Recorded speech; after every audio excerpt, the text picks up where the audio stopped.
मीरा, ओ मीरा, चल तो जल्दी से आटा गूंथ दे, मैं फटाफट रोटियां सेक दूंगी। नहीं माँ, मैं नहीं गूंथ पाऊंगी, मैंने मेहंदी लगा ली है हाथ पर। क्या? सुबह सुबह तू फिर मेहंदी लगाकर बैठ गई? बड़ी मक्कार है सच में, काम में मदद ना करनी पड़े इसलिए जब देखो मेहंदी लगाकर बैठ जाती है। चल जल्दी से हाथ धोकर आ मेरे पास, मुझे काम पर जाने के लिए देर हो रही है। माँ बस आज कर लो ना, देखो ना मैंने कितनी मेहनत से कितना सुंदर डिजाइन बनाया है। लेकिन जैसे ही उसकी नजर मीरा के हाथों पर पड़ती है, उसका गुस्सा पल भर में गायब हो जाता है। वो मीरा से कहती है, अरे वाह मीरा, तूने तो बड़ी सुंदर मेहंदी लगाई है। हाँ माँ, वो शांति दीदी ने मुझे किताब दी थी कल, उसमें बड़ी सुंदर सुंदर डिजाइन बने हैं, बस उसी में से देखकर लगाई है मैंने। सुंदर है ना? हाँ बहुत सुंदर है। अरे लेकिन मुझे तो, ओफो, फिर लगा लिया ना तूने बातों में, पहले से ही देर हो रही है, ऊपर से तू भी मेहंदी लगाकर महारानी जैसे बैठ गई है। माँ तुम इतना परेशान क्यों होती हो? 1-2 घंटे में जब मेरी मेहंदी सूख जाएगी तो मैं घर के सारे काम कर दूंगी। मीरा की बात मानकर कावेरी काम पर चली जाती है। वो एक बड़ी सोसाइटी के घरों में काम करती थी और इसी काम से कावेरी और मीरा का गुजारा चलता था। कावेरी के पति की कई साल पहले एक सड़क हादसे में मौत हो गई थी।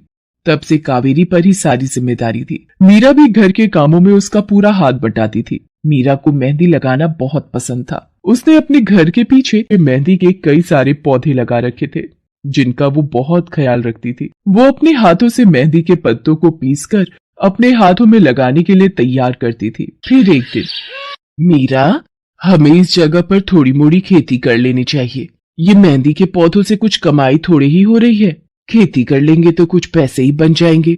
नहीं माँ, मेरे मेहंदी के पौधों को हाथ भी मत लगाना, बाजार से मेहंदी खरीदने के तो पैसे हैं नहीं हमारे पास, अब इन्हें तो रहने दो।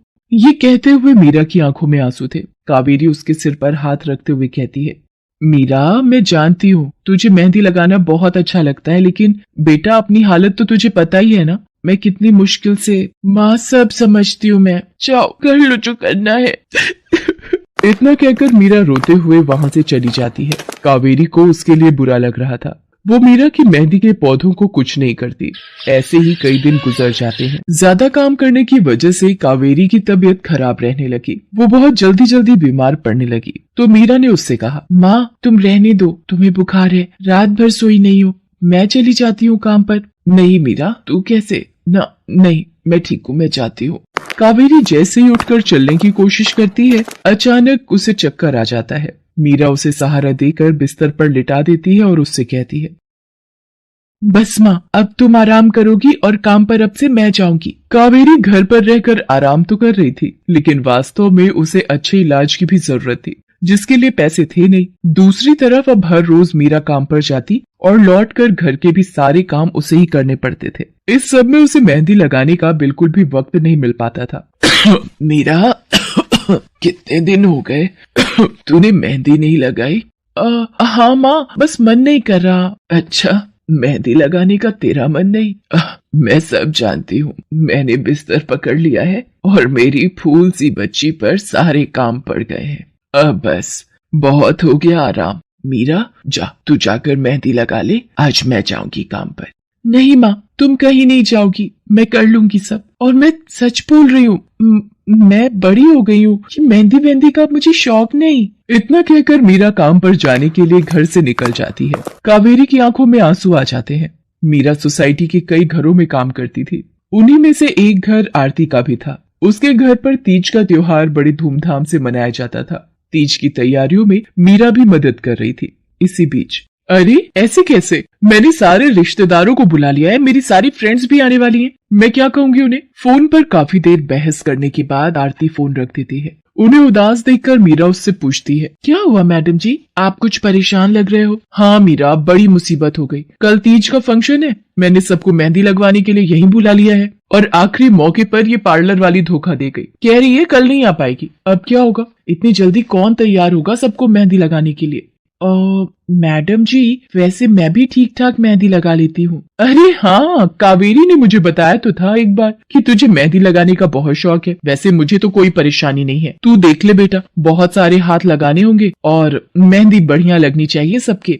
आप बिल्कुल चिंता मत करिए मैडम जी, मैं सब अच्छे से करूंगी। बहुत दिनों बाद मीरा के चेहरे पर खुशी थी। उसने घर पहुंचते ही मेहंदी के खूब सारे पत्ते तोड़कर पत्थर पर पीसना शुरू कर दिया। ये देखकर कावेरी ने मीरा से कहा, अरे मीरा, शाम हो गई है, अब मेहंदी मत लगा, मौसम भी ठंडा है बेटा। ये मेहंदी मैं अपने लिए नहीं पीस रही माँ, वो 5वें फ्लोर वाली मैडम जी है ना, कल उनके यहाँ लगानी है। अच्छा बेटा, पर ध्यान से बेटा, वो बड़े लोग हैं, कोई गलती ना हो जाए। माँ तुम बिल्कुल चिंता मत करो, मेहंदी लगाने में मुझसे कभी कोई गलती हो ही नहीं सकती। मीरा खूब सारी मेहंदी तैयार करके अगले दिन आरती के घर पहुंच जाती है। वो अपनी मेहंदी को कोन में भरने लगती है कि तभी आरती की एक फ्रेंड आरती से, आरती ये किसे बुला लिया तुमने? मैंने जिस पार्लर का नंबर दिया था तुम्हें, उससे बात नहीं हुई क्या? हुई तो थी, लेकिन उसने आखिरी वक्त पर मना कर दिया। तुम बिल्कुल चिंता मत करो, ये मीरा है, मेरी हाउसमेड है ना कावेरी, ये उसी की बेटी है, बहुत अच्छी मेहंदी लगाती है ये।